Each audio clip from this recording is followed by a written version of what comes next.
हम और आप दिगंबर जैनाचार्य विरचित जैन व्याकरण का अध्ययन कर रहे हैं। ये कातंत्र रूपमाला 2 अध्यायों में 2 भागों में विभाजित है, पूर्वार्ध और उत्तरार्ध।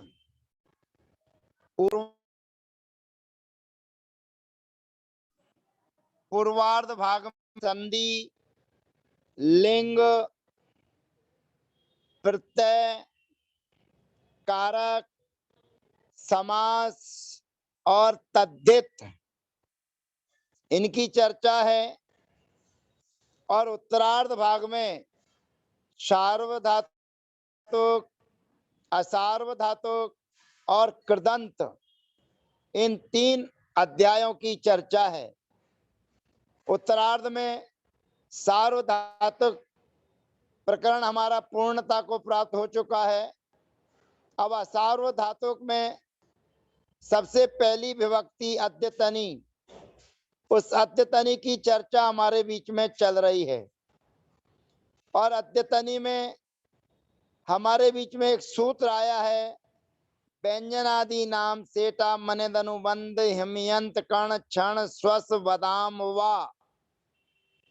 यह सूत्र अस्य च दीर्घः और बद ब्रज रलंता नाम च, इन दोनों से हटकर है। और ये सूत्र में 4 शर्तें हमारे बीच में रखी हैं। और 4 शर्तों में सबसे पहली शर्त है परस्मै पद संबंधी सिच। ध्यान रखना, परस्मै पद संबंधी सिच पहले देखना है। अगर परस्मै पद संबंधी सिच नहीं है और बाकी की शर्तें अगर हम देखते रहेंगे तो उचित नहीं। जैसे पूर्व में हमने सूत्र पढ़े हैं, रसरी वर्णेभ्य नो नमंत्या हेव कवर्ग पवर्गान तरोपी।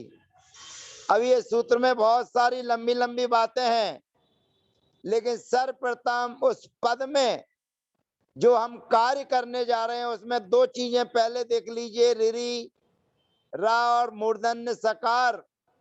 और उसके बाद में देख लीजिए कि उसके बाद में फिर नकार है कि नहीं है। ये 2 व्यवस्थाएं बनने के बाद फिर आगे की शर्तों को निर्धारित किया जाता है।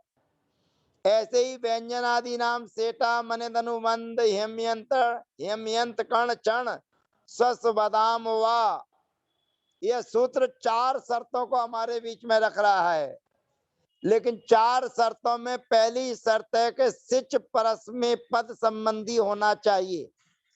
तो परस्मै पद संबंधी सिच के बाद में धातु के आदि में व्यंजन हो, धातु सेठ हो, धातु की उपदा में आकार हो, ये सारी चीजें देखना है। ले सारी चीजें देखने के बाद में आचार्य भगवंत कहते हैं कि सभी चीजें जिनमें मिल भी जाए तो उनके लिए उनकी उपदा को दीर्घ करना है क्या? कहते हैं उनमें कुछ धातुएं हैं जिनकी उपदा में सभी चीजें हैं, आकार मिल रहा है, सभी शर्तें मिल रही हैं, लेकिन ये कुछ धातुएं ऐसी हैं जिनके लिए उनकी उपदा में रहने वाले आकार को दीर्घ आदेश नहीं होगा। जैसे हकारांत, उसके बाद में मकारांत और उसके बाद में यकारांत, उसके बाद में व्यक्तिगत कर्ण क्षण स्वस्थ और बद। ये 4 धातुओं की चर्चाएं हमारे बीच में आएंगी। तो वर्जन वाली धातु में पूर्व में हमने ग्रह उपादाने इस धातु की प्रक्रिया को जाना। ग्रह धातु हकारांत थी, उसके गा में रहने वाले उपदा में रहने वाला जो आ है उसको दीर्घ नहीं होगा। लेकिन ग्रह धातु में एक विशेष कार्य हो जाता है, इटो दीर्घो गृह रपरोक्षायाम, अर्थात ग्रह धातु को परोक्षा को छोड़कर, अर्थात अद्यतनी, भविष्यति, क्रियातिपत्ति, आशीष आदि में जो इट का आगम होगा उस इट के आगम को दीर्घ आदेश विशेष कार्य है। केवल गृह धातु में रहने वाले इट को ही दीर्घ आदेश करना है और किसी को नहीं करना है। तो यहाँ पर गृह धातु को विशेष दीर्घ आदेश किया। उसी के अंतर्गत वह परिकल्पने धातु हमारे बीच में है, यह भी अकारांत है, इसकी उपधा को भी दीर्घ नहीं होगा। रह त्यागे छोड़ने अर्थ वाली धातु है, इसकी उपधा में भी आकार है, पर अंत में हकार होने के कारण इसको भी दीर्घ आदेश नहीं होगा। उसके बाद में आती है टू बमु उदगिरणे, ये मकारांत धातु है। बम धातु जो है वो मकारांत है। अब मकारांत धातुओं में भी उपधा में रहने वाले आकार को दीर्घ नहीं होता है, अर्थात बम धातु में भी सूत्र की सभी शर्तें मिलेंगी। चारों शर्तें मिलने के बाद मकारांत धातु होने के कारण इसकी उपधा को दीर्घ आदेश नहीं होगा, ये जानना चाहिए। तो सर्वप्रथम टू बमु उदगिरणे, बमन करना, उल्टी करना, त्यागना, इस धातु का अर्थ कहलाता है। तो बम शेष बचता है, टू का अनुबंध हो जाएगा और ऊ का अनुबंध हो जाएगा। ये सभी कार्य होने के बाद में परस्मै पद की विवक्षा में दी प्रत्यय लेकर आएंगे। अद्यतनी में वम धन दी, दी में से ई का अनुबंध हो जाएगा, दा शेष रहेगा। तो सर्वप्रथम अद्यतनी में सबसे पहला काम होता है सिजद्यतन्याम, अर्थात अद्यतनी में सिच प्रत्यय होता है, सिच विकरण होता है और सिच में से ई मात्र शेष रहता है, ई और चा का अनुबंध हो जाता है। तो वम धन सा धन दा, फिर उसके बाद में इडागमो सार धातु कस्य आदि व्यंजन आदे रह कारादे, सूत्र के माध्यम से धातु के लिए इट का आगम हो जाएगा और इट के आगम होने के बाद में अस्य सिचाह सूत्र हमारे बीच में आएगा, जो दी और सी के आदि में रहने वाले के लिए ईट का आगम करता है। तो ईट का आगम कर दिया। धातु के आदि में अट धात्वादिर ह्यस्तन्य दत्तनी क्रियाति पत्ती सु, सूत्र से अट का आगम हो जाएगा। अब ये सभी कार्य करने पर हमारे सामने स्थिति है आ वम ई सा ई और दाह। अब ऊपर का व्यंजन आदि नाम सभी शर्तें इसमें मिल रही हैं, लेकिन ये वर्जन वाली धातु है, अर्थात इन धातुओं में कार्य नहीं होगा, उपधा को दीर्घ नहीं होगा, इसलिए यहाँ पर इस सूत्र की प्रवृत्ति नहीं रहेगी। अब हमारे बीच में सूत्र आता है इटस चेटी, इट के सामने सिच है और सिच के बाद ईट है, तो उस सिच का लोप हो जाता है और सिच का लोप होने पर समाना सवर्णे दीर्घी भवती परस्य लोपम, सूत्र से दीर्घ हो जाएगा। व्यंजन मत्सरम परवर्णम नयत लगाएंगे तो पहला प्रयोग हमारा सिद्ध हो जाएगा अवमीत। अब आगे हम बढ़ते चले जाएंगे, द्विवचन में इट का आगम होगा, ईट का आगम नहीं होगा। अब इट के आगम के सामने दंत सकार है सिच वाला, उसके लिए नामी कर पर प्रत्यय विकारा गमस्ता सी सम नु विसर्जनीय शांतरोपी, सूत्र के माध्यम से दंत सकार को मूर्धन्य सकार आदेश होकर फिर मूर्धन्य सकार के बाद में जो ताम का ता है, उस ताम के ता को तवर्ग से सटवर्गा टवर्गा, सूत्र से टकार आदेश हो जाएगा, टवर्ग आदेश हो जाएगा, तो बनेगा अवमिष्टाम। फिर उसके बाद में अन प्रत्यय आएगा और अन प्रत्यय के आने पर सभी कार्य करने पर मूर्धन्य सकार आदेश तक करने पर अन्य उस सिजभ्यस्त विदा दिव्यो भुवा, सूत्र से अन के स्थान पर उस आदेश हो जाएगा। और फिर उसके बाद में रसकारी और विसृष्टा, सूत्र से सकार के स्थान पर विसर्जनीय आदेश और व्यंजन मत्सरम परवर्णम नए, तो बन जाएगा अबमीसु।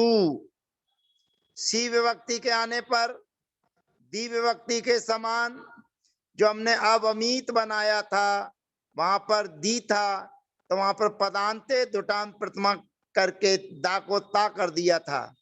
यहाँ पर सी विभक्ति है, ई का अनुबंध हो जाएगा और ई के अनुबंध होने पर शा मात्र शेष बचेगा। तो रसकारी और विसृष्टा, सूत्र से विसर्ग आदेश हो जाएगा, तो बनेगा अबमी ही। उसके बाद में तम विभक्ति आएगी, तम प्रत्यय आएगा। तो जैसे ताम में कार्य किया था यहाँ पर भी वही काम करना है, अबमिष्टम। फिर ता आएगा तो अबमिष्ट, फिर अम आएगा, मूर्धन्य सकार तक कार्य करेंगे, अबमिशम, अबमिश्व, वही अबमिश्व और अबमिस्म। इस प्रकार से वम जो मकारांत धातु है उसकी प्रक्रिया पूर्ण होती है। इसी प्रकार से कृमुपाद विक्षेपे, ये धातु पूर्व में आ चुकी है, भुवादि गण की धातु है। तो इसके रूप भी अक्रमित, अक्रमिष्टाम, अक्रमीसुहु, अक्रमिहि, अक्रमिष्टम, अक्रमिष्ट, अक्रमीसम, अक्रमिस्व, अक्रमिस्म। अब उसी प्रकार से जो मकारांत धातु है उनको इकट्ठा बता रहे हैं भोजन करने अर्थ में। चमू, छमू, जमू, झमू, जिमू, अदने माने भोजन करना, ये धातुएं हमारे बीच में हैं। तो यहाँ पर भी व्यंजन आदि नाम सेटा मने अनुबंध हेमयंत कर्ण क्षण स्वस्थ बदाम्बा, सूत की प्रवृत्ति नहीं रहेगी, तो सभी के रूप एक एक बनते चले जाएंगे। अचमीत। अब यहाँ पर अपने को विशेष ये ध्यान रखना है कि दूसरे नंबर की जो छमू धातु है, छमू, उस छमू धातु में हमने अट धात्वादिस्तन्य दत्तनि क्रियाति पत्ती सु, ये सभी काम करने पर हमारे सामने स्थिति है आ, छम, ई, सी का लोप कर दिया, सिच का लोप करने के बाद पदांते रुटाम लगाने पर, तो यहाँ पर जो पूर्व में स्वर है और स्वर के सामने छा है, तो यहाँ पर द्विर्भावम स्वर परस छकारम। इस सूत्र को ध्यान रखना है 119 नंबर का, कि पूर्व में स्वर हो और स्वर के बाद में जो छकार हो तो छकार को दुत हो जाता है, द्विर्भावम स्वर परस छकारम। तो छकार को द्वित हो जाएगा, द्वि हो जाएगा, तो दुत्व होने पर द्विर्भावम स्वर परस छकार, तो दुत्व होने पर छा एक और हो जाएगा और एक और छा के होने पर दो छा हो गए, आ छा छा। तो यहाँ पर फिर अघोषे प्रथमा, सामने अघोष के होने पर पूर्व में जो धुट है उसके लिए प्रथम होता है, माने पहला अक्षर हो जाता है, तो पहला अक्षर चा हो जाएगा। इसलिए यहाँ पर बना हुआ शब्द जो आपके बीच में दिख रहा है अक्षमीत, ये अपने को ध्यान रखना है कि चा कहां से आया।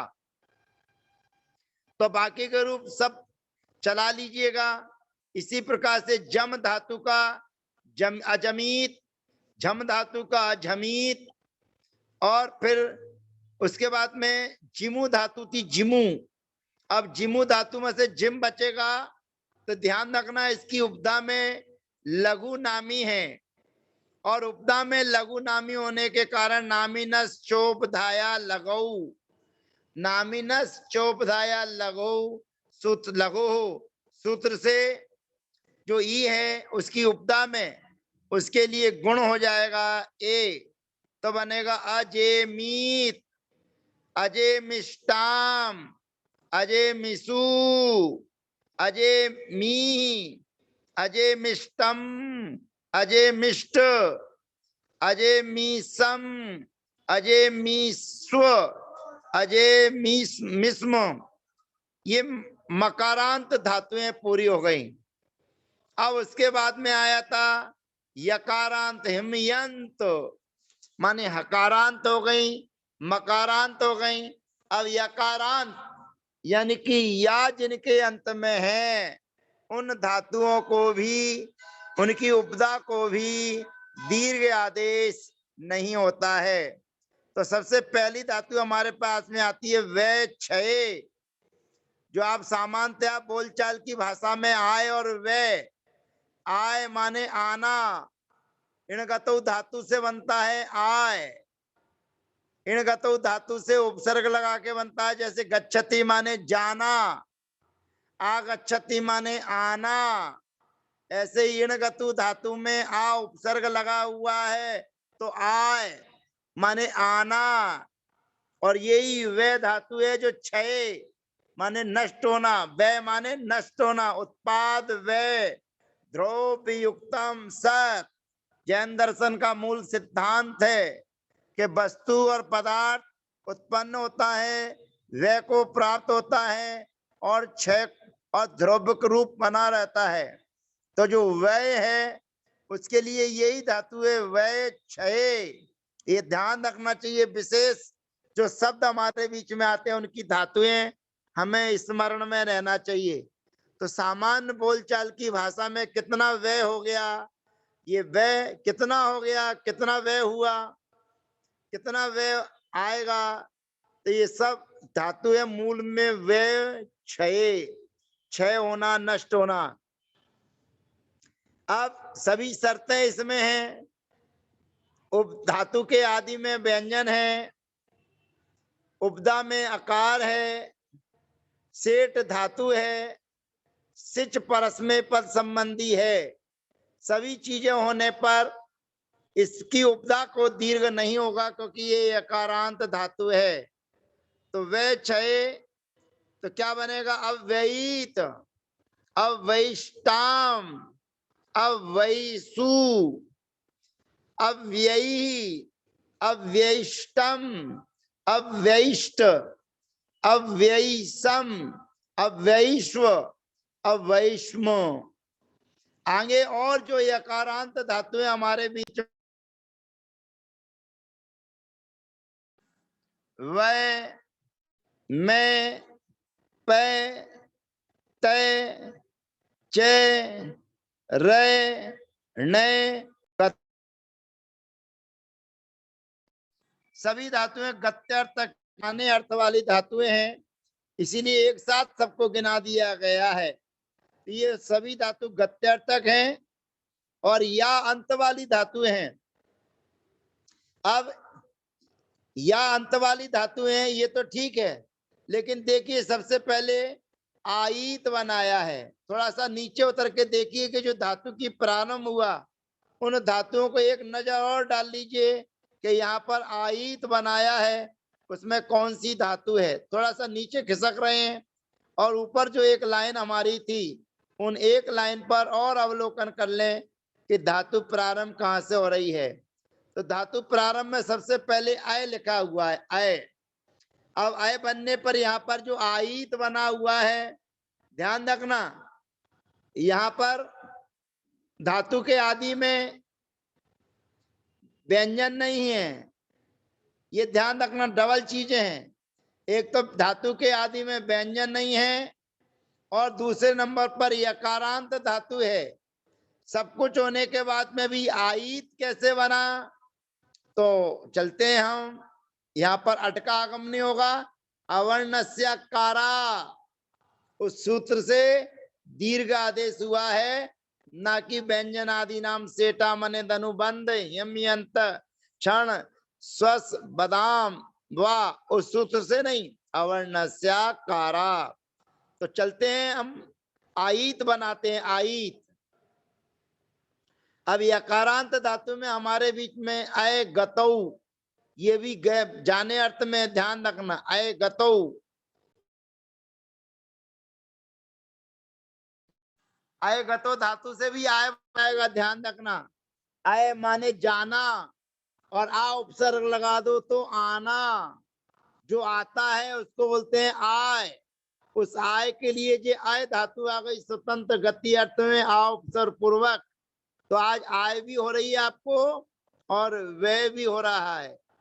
तो आय धातु हमारे बीच, आय धातु हमारे बीच में है और आय धातु से अद्यतनी की विवक्षा के परस्मै पद में दी प्रत्यय लेकर आते हैं, अय धन दी।